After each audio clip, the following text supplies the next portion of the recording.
That's a difficult one. So some of what I do is on a voluntary basis, and some of it is as a self-employed consultant.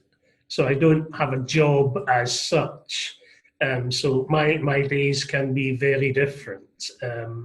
Sometimes it involves reading and writing. Sometimes it involves meetings with other peers or delivering services directly. Sometimes it involves planning and governance work. I don't think there is anything that could be called a typical day as such.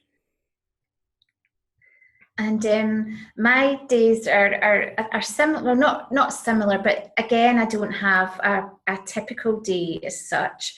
So my job involves a bit of teaching, a bit of research, and a bit of administration. So on the whole, I teach social work students at different levels. So qualifying students, so people who are training to become social workers, but I also teach qualified social workers with a particular interest in mental health who are training to become specialist mental health officers, which is a role with a great deal of responsibility in Scotland, because the mental health officer is essentially responsible for making the application that would have someone perhaps detained under the Mental Health Act, and they're also responsible for ensuring that people have their rights upheld within that process.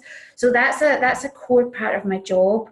The other part of my job involves doing research, and as I said, recently my research is focused on citizenship and mental health, but I'm also particularly interested in anything that's looking at the rights of people who have been excluded or marginalised, such as people with learning disabilities.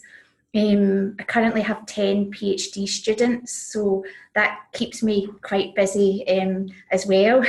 And I also coordinate our service user and carer network, which I'll probably talk a bit more about later.